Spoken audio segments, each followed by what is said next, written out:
L'onction du Saint-Esprit n'est pas le privilège exclusif de ceux que nous classons parmi les serviteurs de Dieu, pasteurs, évangélistes, missionnaires.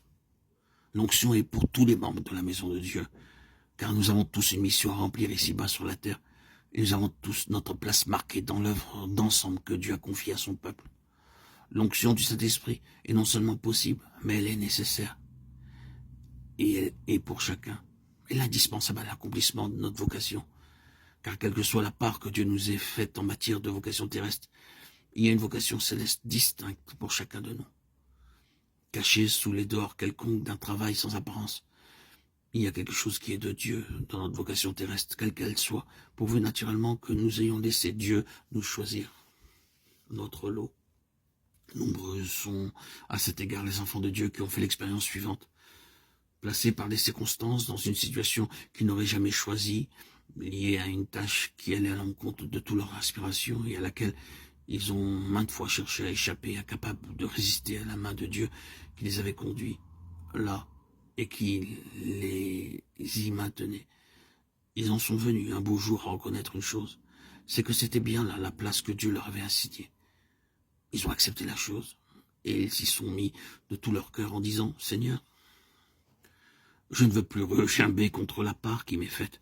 Je l'accepte et je veux m'y adonner sans réserve. Je veux que ton plan dans cette affaire se réalise tout entier. Et je te demande à cet effet toutes les ressources du Saint-Esprit qui est dans ta volonté de m'accorder. »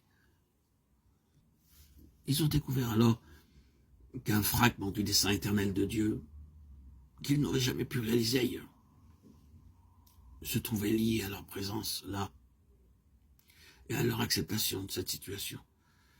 La grande difficulté est ici. On se fait une idée fausse du ministère. On s'imagine que le ministère, c'est une chose et que l'accomplissement de la volonté de Dieu dans un travail quelconque, c'est une chose différente. Non. Le ministère, si c'est Dieu qui dirige notre vie, c'est ce que le Saint-Esprit nous rend capable de faire dans n'importe quelle sphère et dans n'importe quelle occupation.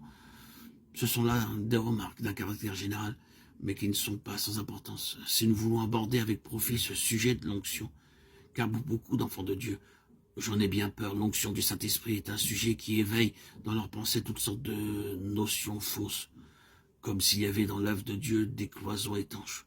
L'onction étant réservée à ceux qui sont, suivant l'expression courante, dans le ministère ou dans la mission, et qui font des réunions. Il n'en est rien, mes amis. Quel que soit le travail auquel Dieu vous ait appelé, quelle que soit la part qui vous soit échue dans son Église, l'onction est pour vous à la place où vous êtes. Amen. Ainsi soit-il. Intégrez cette notion là où vous êtes, c'est là où Dieu veut que vous soyez.